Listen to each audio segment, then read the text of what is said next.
दोस्तों जय हिंद। दोस्तों आजकल ड्रोन वॉर की चर्चा बहुत ज़्यादा है। दुनिया में एक से एक आधुनिक ड्रोन आ चुके हैं।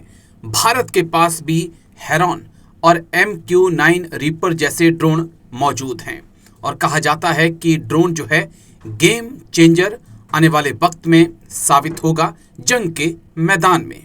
आज हम ड्रोन को लेकर ही बात करेंगे। दुनिया के टॉप 5 ड्रोन के बारे में मैं आपको आज जानकारी दूंगा। क्या उनकी क्वालिटी है, कैपेसिटी क्या है, उसके बारे में डिटेल से आपको सारी जानकारी दूंगा। साथ ही मैं आपको बताऊंगा कि भारत के पास अभी तक कौन कौन से ड्रोन आ चुके हैं, कौन कौन से वो ड्रोन हैं जिस पर भारत काम कर रहा है। तो दोस्तों भारत के पास हेरॉन मार्क 2 ड्रोन है।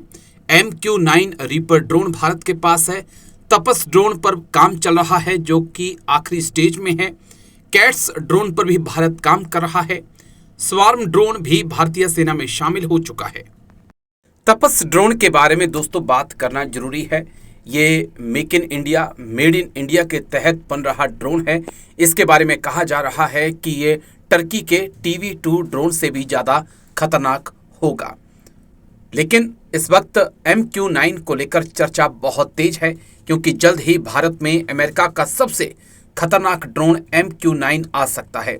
एक वक्त ऐसा भी था जब चीन किसी भी हद तक जाकर अमेरिका के MQ-9 ड्रोन को हासिल करना चाहता था, लेकिन उसे कामयाबी नहीं मिल पाई। लेकिन अब ये जल्द ही भारत की ज़मीन पर लैंड होगा और इसे LAC और LOC पर तैनात किया जाएगा, जिसके बाद चीन पाकिस्तान के खिलाफ कई ऑपरेशन भारत की सेना आराम से कर पाएगी। ज़मीन पर या LOC LAC के उस पार जाना नहीं होगा। तो चलिए इनकी खासियत बता दें आपको। टॉप 5 ड्रोन्स की। MQ-9 reaper drone, range 1900 kilometre, ऊंचाई 4000 फीट, उड़ान 30 से 40 घंटा। TV2 ड्रोन 400 किलोमीटर से ज़्यादा की रेंज, 8200 मीटर की ऊंचाई पे उड़ सकता है, 27 घंटे लगातार उड़ान भर सकता है। चीन का CH-5 10,000 किलोमीटर की रेंज है, 9000 मीटर की ऊंचाई पे उड़ सकता है, 60 घंटे तक लगातार उड़ान भर सकता है। सीरियस ये 3000 किलोमीटर तक उड़ान भर सकता है। रूस का ये ड्रोन है, 23,000 फीट की ऊंचाई पर 25 से 30 घंटा। मॉडर्न वॉरफेयर ड्रोन्स के द्वारा ही संभव हो पाएगा, ऐसा पिछली कई लड़ाइयों में सामने आया है। इंटरनेशनल लेवल पर जितने भी कॉन्फ्लिक्ट्स हो रहे हैं वहाँ पर ड्रोन्स की उपयोगिता लगातार सामने आ रही है। भारत भी इससे अछूता नहीं है। भारत ने भी करीब 2 दशकों से ड्रोन्स को अपनी सेनाओं के साथ शामिल किया है, लेकिन अभी भी ये संख्या काफ़ी सीमित है।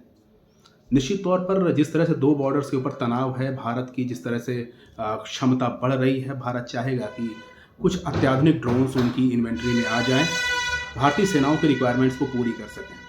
अब यहाँ पर अगर हम बात करें नई परचेज़ की, तो MQ-9 एक बड़ी परचेज़ होने वाली है। रीपर ड्रोन्स के बारे में दुनिया जानती है, इनकी सटीक निशानेबाजी के बारे में और रेकी सर्वेलेंस की क्षमता के बारे में दुनिया जानती है।